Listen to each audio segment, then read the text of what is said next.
My name is Tessa Whitaker. I was 27 when the life I thought I understood quietly folded in on itself, the way paper does when you crease it too many times along the same line. It started with something small. It always does.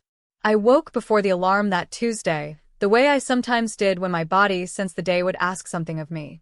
The blinds let in a thin, gray light, the kind that makes everything look like it's been photographed rather than lived in. I turned toward Daniel's side of the bed, the way I had every morning for 6 years, expecting the familiar shape of his shoulder, the soft rhythm of his breathing. He was there. Or someone was. It wasn't that his face had changed. It hadn't. Same jaw, same faint scar above his eyebrow from a bicycle accident he loved to tell at dinner parties. But something in the stillness of him felt unfamiliar, like walking into your own kitchen and realizing someone has moved every cup 2 inches to the left. Nothing wrong, exactly. Just wrong enough that your hands hesitate before reaching for anything. I lay there for a long moment, staring at the ceiling, trying to name the feeling. I told myself it was nothing. Tiredness. A strange dream I couldn't remember, leaving its residue behind like fog on a mirror. Then I saw his phone. It wasn't hidden. That was the strange part. It sat face up on the nightstand, screen glowing faintly with a notification neither of us was meant to see this early, a name I didn't recognize, paired with a message so casual, so intimate in its ordinariness, that it took my mind a moment to translate what it meant. Can't wait for Thursday. Same place? I didn't touch the phone. I didn't wake him. I simply lay back down, my heart doing something strange and arrhythmic in my chest, and I stared at the ceiling until the room grew lighter and the shapes of our furniture became certain again. Some betrayals arrive like thunder. This one arrived like a draft under a door. Cold, and easy to ignore if you wanted to. I didn't want to. Not yet. But I would remember, later, that this was the moment the woman I had been began to quietly step aside, making room for someone else. Someone I hadn't met yet. Someone patient enough to wait. We had built a good life, or what looked like one from the outside. A house with a garden Daniel never watered, but always admired. A framed photo from our wedding, slightly crooked on the hallway wall, that I'd stopped straightening years ago because some small rebellious part of me liked that it wasn't perfect. I worked as a structural engineer, which people found funny in a way I never quite understood, as if a woman who understood load-bearing walls should have seen the cracks in her own house sooner. But foundations are strange things. You can walk across a floor for years without knowing the beam beneath it has been quietly failing. Daniel worked in finance, the kind of job that came with long hours and longer silences when he came home. I used to fill those silences with questions. Over time, I filled them with less.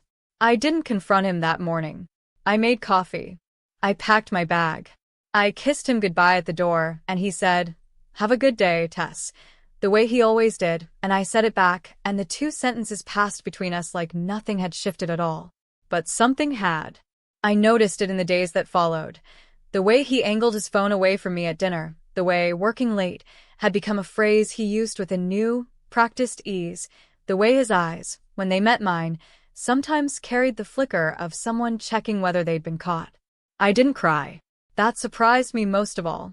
I had always imagined that discovering something like this would feel like drowning. Instead, it felt like finally being handed a flashlight in a room I'd been navigating by memory alone. My sister Naomi called that weekend, her voice bright with the particular cheerfulness of someone who has no idea their sibling's world has quietly cracked. "You sound different," she said, halfway through a story about her kids. I told her it was nothing, just tired. But I wasn't tired. I was awake, for what felt like the first time in years. Awake to the small architecture of my own life, and beginning, without fully realizing it, to draw up new blueprints. There's a particular kind of loneliness that exists inside a marriage, one that has nothing to do with being alone, and everything to do with being unseen. I had lived inside that loneliness for longer than I wanted to admit, mistaking its familiarity for stability. I started noticing things I'd trained myself not to see. The receipts from restaurants I'd never been to. The gym membership he barely used but paid for religiously. The way he'd started saying we less and I more, as though he was quietly rehearsing a future that no longer included me. I didn't investigate like a detective. I wasn't interested in evidence for its own sake. I wasn't building a case to win an argument. I was trying to understand the shape of what I was losing so that when I finally let it go, I would know exactly what I was setting down. One evening, standing at the bathroom mirror, I studied my own face for a long time. Not with vanity, but with a strange clinical curiosity, the way you might study a stranger. When had I stopped looking at myself and started only looking at him, at his moods, his schedule, the temperature of the room he walked into? I thought about my mother, who had spent 30 years accommodating a man who never once asked what accommodation cost her. I had promised myself I wouldn't become her.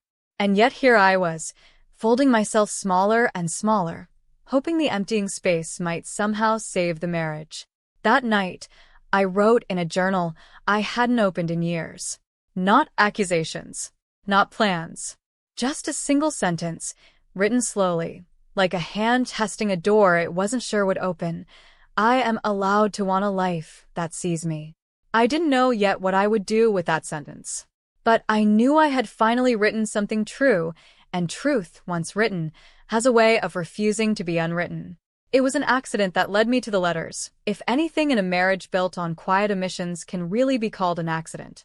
I was searching for our tax documents in the small filing cabinet in his home office when I found a folder labeled, in his neat handwriting, personal. Inside were letters, actual paper letters, the kind almost no one writes anymore, tied with a rubber band gone brittle with age. They weren't from the woman texting him about Thursdays. They were older.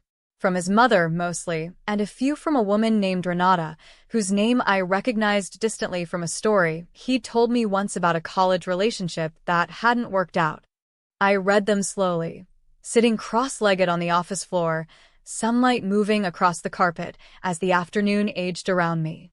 They painted a portrait of a man who had always kept one foot outside every room he stood in, a man who loved cautiously, hedging his bets, keeping exits open even in relationships he claimed to cherish. It wasn't cruelty, exactly.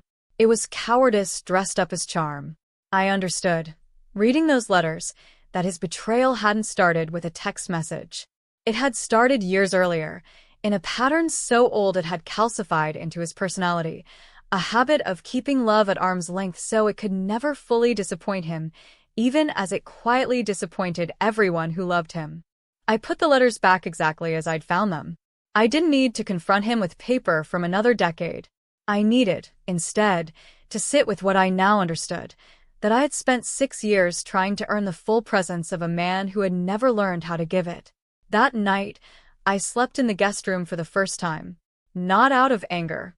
Out of clarity. I didn't leave in a single dramatic gesture.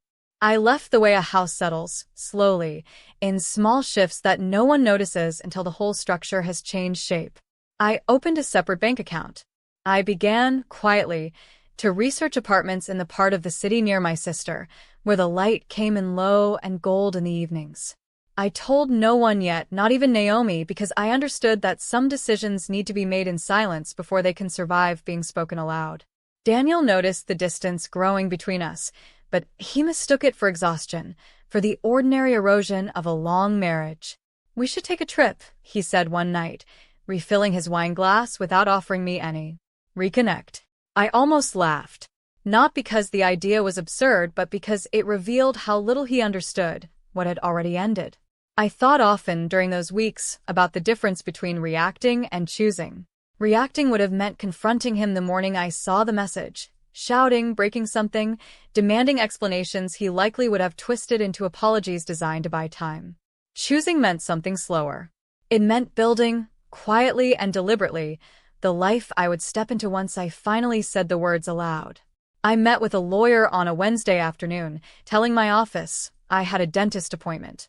Her name was Priya, and she had kind eyes and a way of asking questions that made me feel, for the first time in months, like my answers actually mattered. "Do you want to save this marriage?"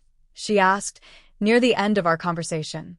I thought about the letters, the Thursdays, the years I'd spent making myself smaller. "No," I said. "I want to save myself." She nodded, as though she'd heard that sentence 1,000 times before and still found it worth hearing again. I told him on a Sunday evening, the kind of ordinary evening when the television murmured in the background and neither of us was paying attention to it. I didn't mention the letters. I didn't mention Renata, or his mother's worried handwriting, or the patterns I now understood better than he probably understood them himself. I mentioned only what was mine to mention. I saw the message, I said. The one from Thursday, weeks ago.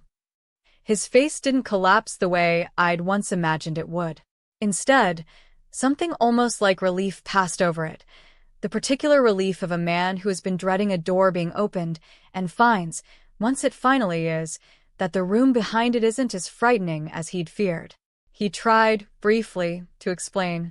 Words like meant nothing and you'd stopped really seeing me too moved between us, and I let them pass without much resistance, because arguing over the anatomy of betrayal felt, by then, beside the point. I'm not asking you to explain it, I said finally. I'm telling you I'm leaving. He asked, quietly, if there was anything he could do. I understood, watching him, that the question came less from love than from the instinct of a man who disliked losing things, regardless of whether he'd wanted to keep them. No, I said. I don't think there is. There was no shouting that night. No thrown plates, no cinematic collapse. Just two people sitting a few feet apart on a couch they'd chosen together, quietly acknowledging that something had ended long before either of them said so out loud. I slept well that night, for the first time in weeks. Grief, I was learning, doesn't always arrive as devastation. Sometimes it arrives as relief wearing grief's clothing, and it takes a while to tell the two apart.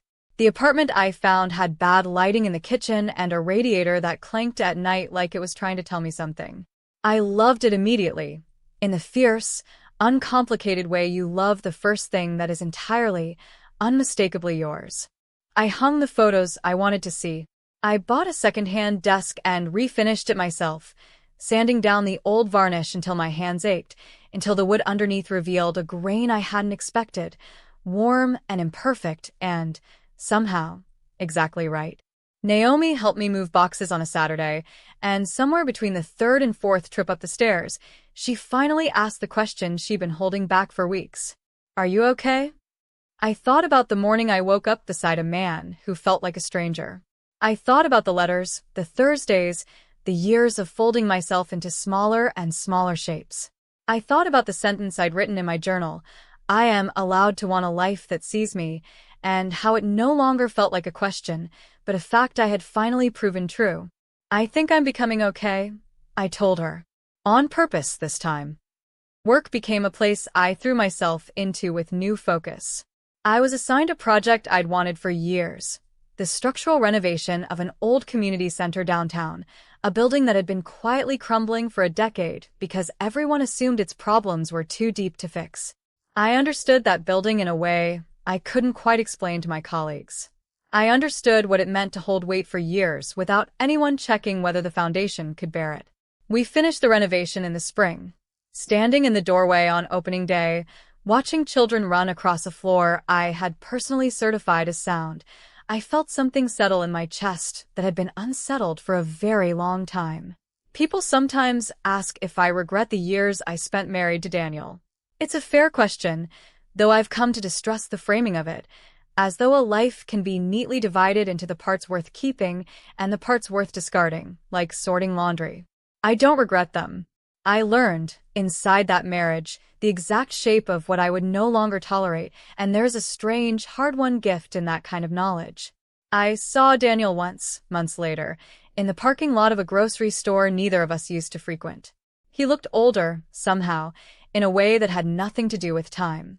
We spoke briefly, about nothing, really, the weather, a mutual friend's new baby, and I felt no anger standing there, only a quiet, distant tenderness for the version of myself who had once loved him without reservation.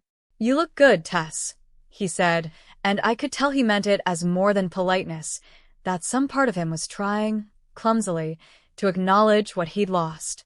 I feel good, I said, and it was true.